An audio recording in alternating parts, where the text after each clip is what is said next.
Okay, so good morning, everybody. Thanks for joining us on Prime Time for Women's Mindful Monday. I am super excited today to be able to invite one of my six sisters who I've mentioned on my TV show. She is an incredibly talented entrepreneur who recently started her own business called Skips and Stones. And before we get into that today, I wanted to just give my sister Jeanie Yaroch an opportunity to tell you a little bit about some of the many things she's done in the past that have kind of led her to this moment. So Jeanie, can you tell us just a little bit about some of the exciting things you've done in the past and maybe how some of those things prepared you for this exciting part of your life? Well, exciting things that I've done in the past. Let's see. I raised two amazing women who are now mothers and business women themselves. I moved around the country a few times. My husband was in the Coast Guard, so we got to see sights of the world. I spent a good deal of time as an academic teaching at the community college level. And I also spent a lot of time active in my community as an advocate for people in recovery from addiction. That's great. And you also had, prior to Skips and Stones, you had a little business on the side. Maybe you could just mention that too. That was your first foray into a small business, correct? Oh, yeah. So I did invitations for a while when home printing was sort of, coming into its heyday. I seized upon that technology innovation and I started designing wedding and birthday and, all occasion invitations. And that was a great deal of fun. I sort of didn't keep up with the developments of the technology, so I lagged behind and didn't really take that as far as I could have, and I don't know if I should have, but anyway, life happened and I turned into a different direction. That's cool. And I was going to ask Jeanie if you could tell us, about this sport that you've been pursuing lately. It's such a passion for you, and it's a sport that a lot of people don't know about. So maybe you could tell us a little bit about curling and how that passion for curling kind of gave you an inspiration to begin Skips and Stones. Sure. So I started curling when I was in my early 50s. I was at a time in my life where I was coming out of some pretty heavy tragedy, and I needed a way back into life. And curling offered me that. I found it to be a very social sport, which worked for me. Tell everybody what it is in case they don't know. Oh, curling. It's that game on the ice that you see every 4 years in the Olympics where people slide rocks down the ice and then two other people walk alongside the rock as it's sliding, and they're sweeping like crazy and they're yelling like crazy. And it's just a great sport. So for me, it was super social. And it was competitive, which Bernadette can tell you, when you have six sisters, you're born competitive. And it was also athletic, so it gave me a great workout, a great opportunity to add to my sort of overall health regimen. And it was kind. Like there's something called the spirit of curling that no other sport that I've participated in or even that I'm aware of has an ethic to it like that. So I was hooked from the get-go on curling. And you have developed an incredible community of friends through this process, right? I do, and that's one of the things I love about curling is they are a kind and friendly bunch. And there is, the competition on the ice is challenging and intense. And then you come off the ice and the two teams sit down with each other and over a beverage and a snack, and they talk and they make nice, and and they learn from each other and they build relationships. And it's just a wonderful, wonderful sport. So anybody who hasn't tried it, who's thought about it, I would encourage you to look it up online and see if there's any curling near you. And Jeannie, one of the things that I was thinking of in Hagerstown, we do have an ice rink, and we have youth hockey leagues, and we have adult hockey leagues, but I don't think we have a curling league. So would you recommend that be something that Prime Time for Women gather our group and go try to learn curling? Absolutely. To come teach us. I encourage you to reach out to a local curling club. I think Potomac Curling Club is the closest to you, and see if somebody there will help you talk to your rink, and if they can set up what is called arena curling. We're getting some thumbs up here, Jeannie. Fun. and given your demographic and this prime time kind of thing, curling is one of those sports that you can play into your 80s and 90s. In fact, last year our club celebrated the world's oldest curler. He curled in our morning curling league and then came off the ice, and we all sat down and celebrated his 100th birthday. Bravo. That's great. Okay, so everybody, we're going to have to look into this. Yes, I'll come down and help, Det. Okay, that sounds great. So let me ask you, Jeannie, what made you decide that you wanted to start Skips and Stones, a jewelry business that celebrates both your passion and your sense of fashion? Oh, I like that. Your passion and your fashion. You just made that up. That's awesome. Go with it. Yeah, no, I was just at a point in my life where I thought, what can I do? And, I have volunteered and contributed of my time over the course of my life. And so I didn't need to do more volunteering. In fact, because I've given away so much, I thought, this is my time. And I'd like to do something that will possibly earn me a little money. I haven't seen that happen yet, but I'm hopeful.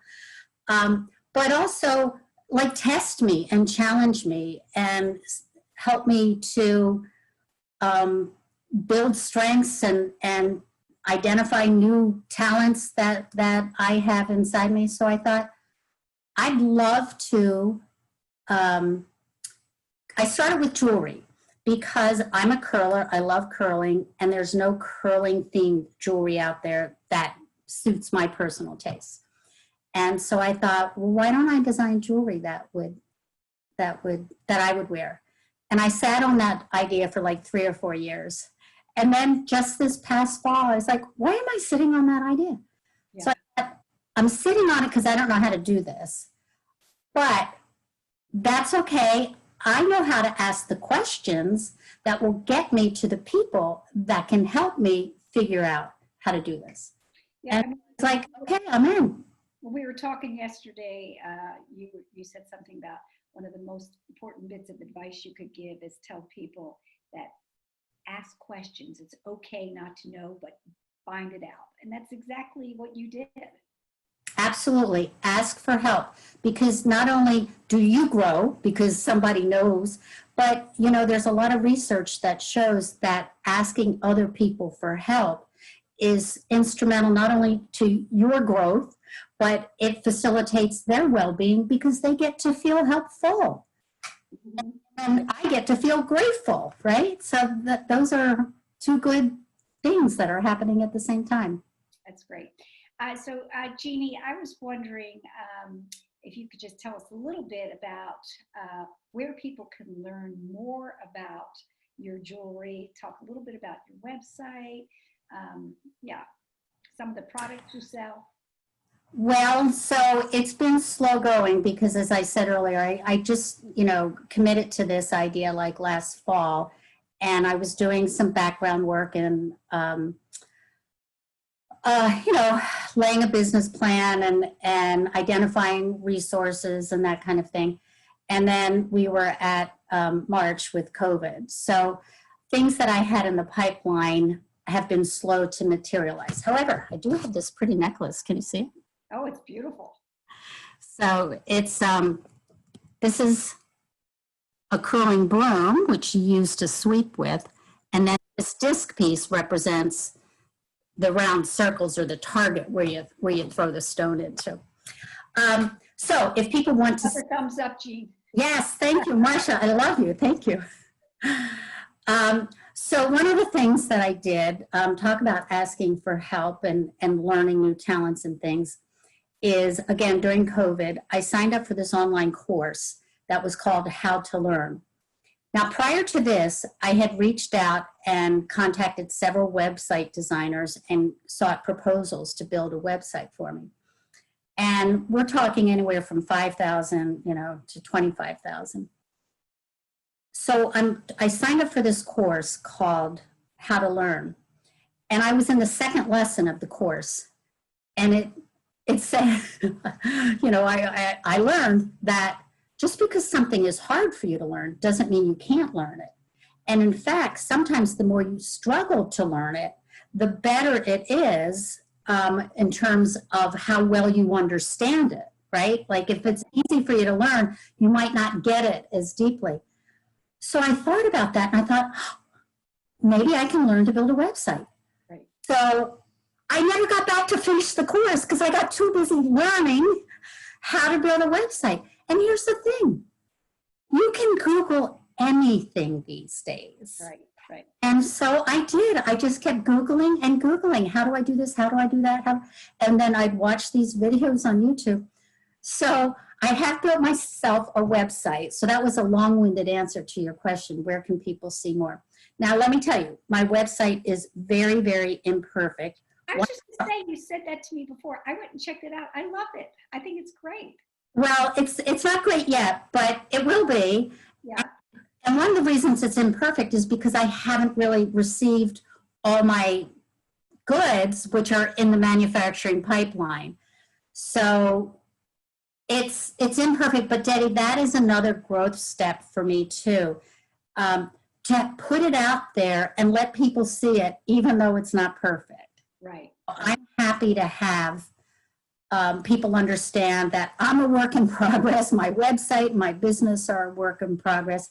And that just gives me added confidence that, that I can not be perfect and still be making progress. In Prime Time for Women, we talk about, this phase of life as being the time where you get to focus on yourself and you get to bring all your skill set and share forward, but also share the wisdom that you've learned over this life that we've lived and where we've made some mistakes, but learned because of them. And I think what you just said, this idea that you're willing to say, here I am, all of me, not just the part that I want people to see. Right. Is such an inspiration and a model for all of us. So I'm so grateful for you to saying that. I think it's important. So everybody out there, make sure you take this message into account. It's really wonderful to hear. Well, and I will say this from my personal experience, it's refreshing. Like it takes away a lot of pressure, and it's just so freeing. So I would encourage people to, be willing to let their imperfections and their flaws be part of who they are. That's great. So back to my website. It's called skipsandstones.com. So anybody who wants to see a work in progress website by somebody who is learning as she's going, the one, right? Like, take a look at it, because if I can do that, other people can do it too. And I will say this, that since I built that website, like in April, early May, times have come up and an opportunity for some short-term advocacy has come up. And so I said, well, we need a website. I can do that, I think. And I did. And it was just enough knowledge and skill to do something that was crucially important in a small moment of time. So, you don't know where these skills and this new learning and this, these new attributes are going to take you and how they're going to contribute to your life. Yeah, that's great. So Jeanie, besides that bit of advice, if I can do it, you can do it. What else would you pass on to other women in their prime who have a dream of doing something, but maybe have been hesitant? what single bit of advice would help them move forward? What could you give to speak into that experience? I would just say permission. Mm-hmm. You know, as you said, at this point in your life, you know, you've spent so many decades following certain paths and certain expectations, doing it right and doing for others. And, you know, one of the beauties of aging is discovering that that was all well and good, but it's not all there is. And so the boundaries kind of disappear. You know, the letting go of trying to meet other people's expectations and following your heart, you know, doing what is fun. And that's the thing. I love what I'm doing now because it's play for me. I get to play with designs and I get to play with pattern. I get to play with color. I get to play learning how to build a website. It's playful. Right.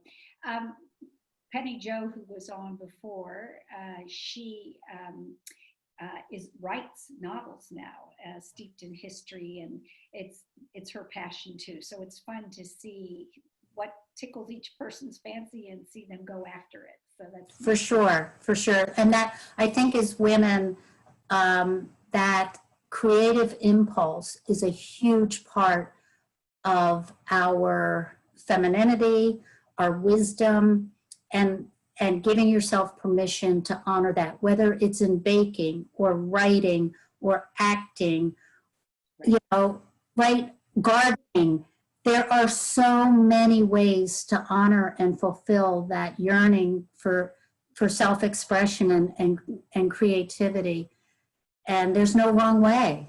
Like I heard a lovely quote this morning. Gentleman is 100 years old and he says, I make very few mistakes. If I'm making a cake and it fails, I have pudding.